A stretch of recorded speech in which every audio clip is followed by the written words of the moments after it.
This is Matt Coyne, host of The Cheap Seats. Thank you for listening to the following broadcast here on Public House Media. This is Kim Meyer, the host of Choose to Rise here on Public House Media. Thanks for listening to the following broadcast on Public House Media. Once you're done with this episode, I hope you'll come check out my show, Choose to Rise, where we talk about living with positive mindsets, how to increase our confidence, building our faith, and living out our life on purpose. A new show comes out via podcast every Monday, Wednesday, Friday. And if you want to catch the episode live instead, stop by Public House Media around 6:45 Central Standard Time, Monday, Wednesday, Friday as well. Don't forget to subscribe on iTunes so you'll never miss an episode of Choose to Rise. Thanks again for checking out the following broadcast on Public House Media.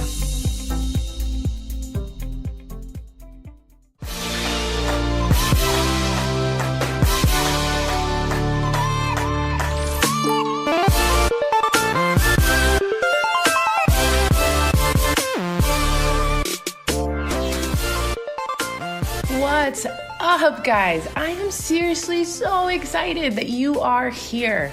I cannot wait to plug in and just dig in deep. But seriously, I have to say this. My heart is just so stinking full. You guys just keep messaging me, DMing me, tagging me, putting it on your story, and it just fills me up that this podcast is just delivering a message to you. It makes me so excited because first and foremost, you guys made this podcast. You guys helped me pick the name. You helped decide on the picture. You helped decide on how many days a week. Like everything about this podcast is you guys. And it just makes me so stinking proud to just be here on this podcast, just delivering a message week after week that is really helping you, not just emotionally and mentally, but physically, spiritually. And I just am so humbled. Seriously, guys, like this makes me so excited. And I just can't wait to just continue to deliver for you. And it's so funny because so many of you guys were like, Mariah, you need to do something. You need to write a book. You need to start a YouTube channel, which I have, by the way. Not as prevalent as obviously this podcast or my Instagram at Dr. Fit White, but definitely there. And you guys have been like, Mariah, you need to do something. You need to do something. So this is my version of needing to do something. But I'm going to be real with you guys. I did try to start writing a book. And for many of you who don't know, I actually struggle with dyslexia. I've always struggled with it. I was so embarrassed. I never talked about it. I never wanted anybody to feel like they could take advantage or that I was stupid. And, you know, what we've talked about briefly about my relationship with my mom, but one thing that my mom always did was remind me that no one can take what you worked hard for, and no one can ever use against you what they don't know. And whether that's a good thing to talk about or to say, regardless, it made me a better person because I never really clued anyone in until I was an adult that I had struggled with that. Now, if you think about it, look back on the things that I've accomplished, and that's not to brag or boast. That's me being real and raw. I earned my Bachelor's of Science of Nursing. I became a registered nurse. Soon after, I went ahead and earned my doctorate of nursing practice. And let me just say, for all of my listeners who are in the DNP program or in some type of doctoral program, I praise you because the hardest thing in the world was writing that dissertation. It was hundreds of pages of just editing and re-editing and re-editing. And I had to clue in my chair committee member who was helping me with this, Dr. Carolyn Hickman. She's incredible.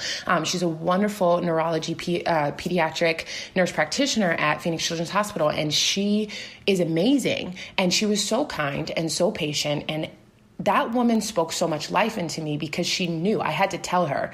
And she spoke so much life into me. And what helped me continue to push was understanding that I was going to get through it. So that leads me to the topic here today. Self-sabotage. Do not self-sabotage yourself because of circumstances, things that you struggle with. Yes, I did not finish writing my book. Will I? Absolutely. But at this moment in my life, I realized I needed to give you guys a message now. So will the book end up being finished? Absolutely. Do I struggle with dyslexia? Absolutely. But guess what? I didn't self-sabotage myself. I found a new way. I found a new avenue for me to get a message that was very clear and simple to you without allowing self-limiting beliefs to come in and creep in. So I want to help you. I want you to overcome that mental shift of self-sabotage. When you tell yourself, I can't do this because I'm not smart enough. I can't do this because I'm not brave enough. I can't do this because I am not tall enough. I can't do this regardless of whatever excuse you come up with. I talk to so many women as a health and happiness coach. I talk to so many women who sit there and have this dream, and then they have this belief and they have this paradigm that I have to help break them out of, to understand that that is a paradigm because of your past. Do not allow your past to hold you back from your future. Let that go and know that I believe in you, that you can accomplish anything, and to drop that self-sabotage. You have to realize that when you believe that you need to be happy 24/7, that you're just going to hands down self-sabotage yourself right there. You cannot physically be happy 24/7. It's just not going to work. Let it go.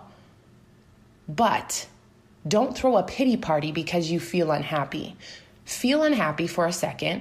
Figure it out why you're feeling that way, whether that's sitting down and journaling, praying, diving into your devotional, listening to some music, whatever it is, figure out why you're unhappy and then make a shift. I went to incredible presentation of Made for More by Rachel Hollis with my incredible team. It was so awesome to get together and watch this.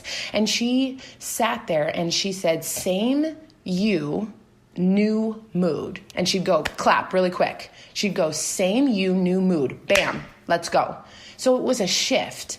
Same thing that I do.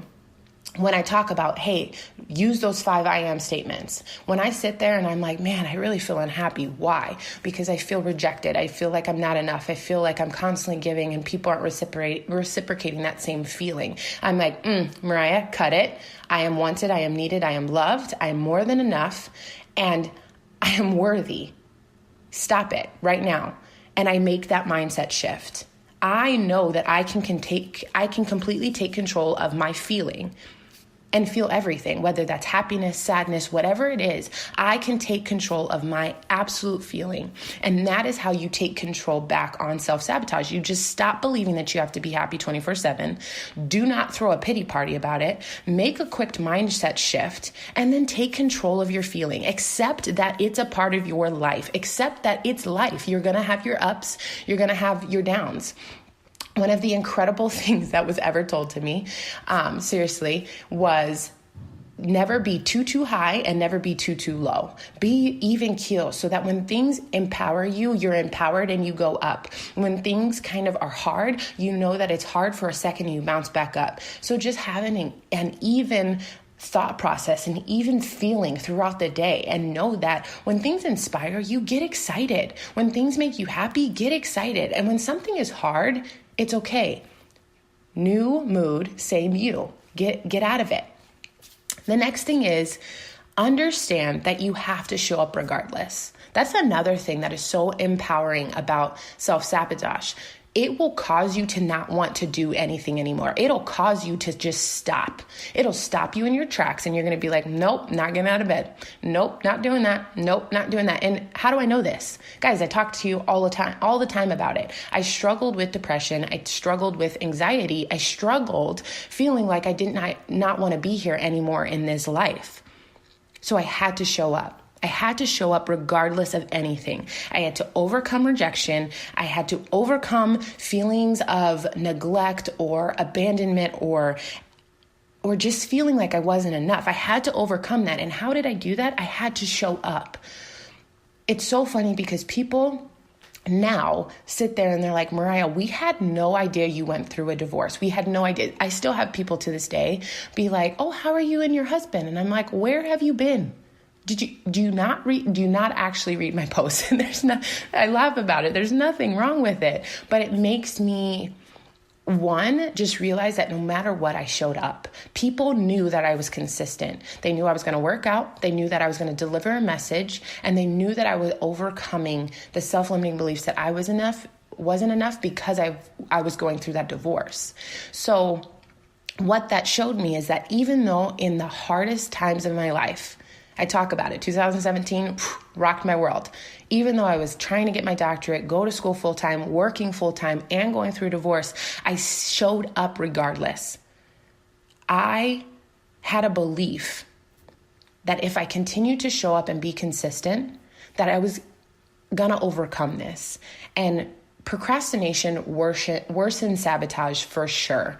It makes sabotage so much worse when you sit there and you're like, I'm going to get up in 5 more minutes. Nope. I'm going to get up in 10 more minutes. Nope. I'm going to get up in an hour. And then all of a sudden the time has gone by and you're like, man, I'm rushing. I can't get my workout in. I have to race out of the door. I have to get to work. It just makes everything so much worse.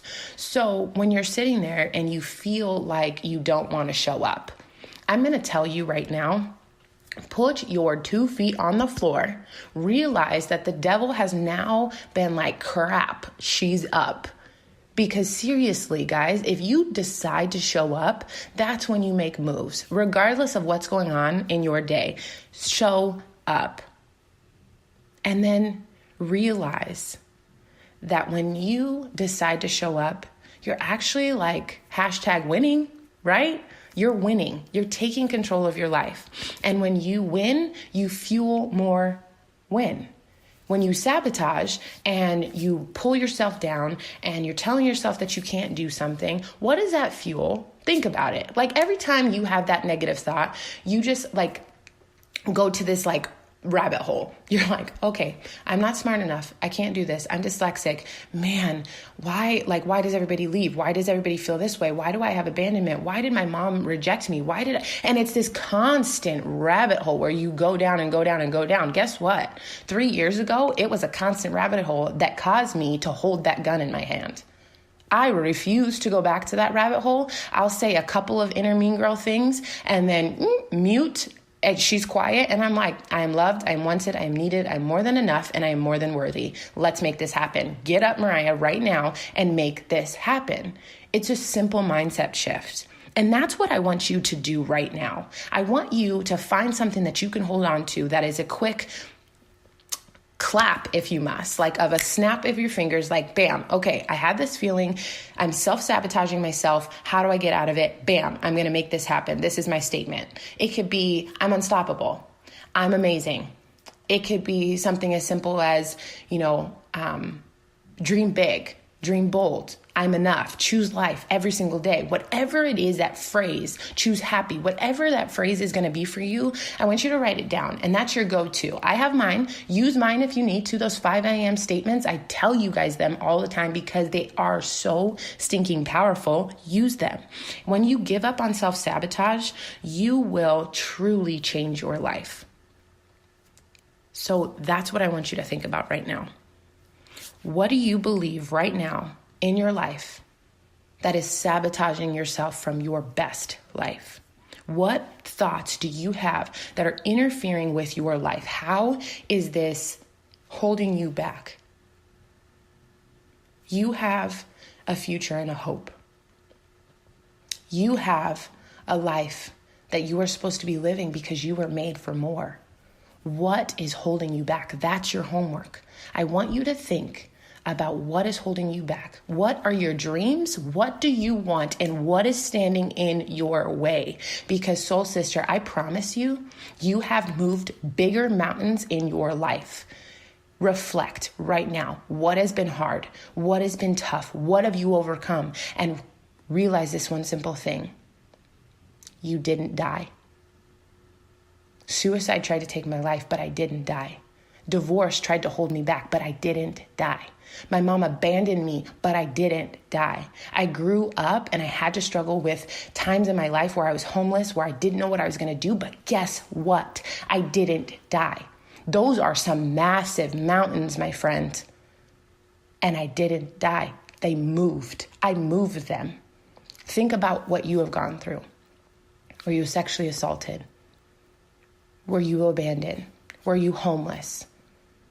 Were you ridiculed? Were you abused? You didn't die.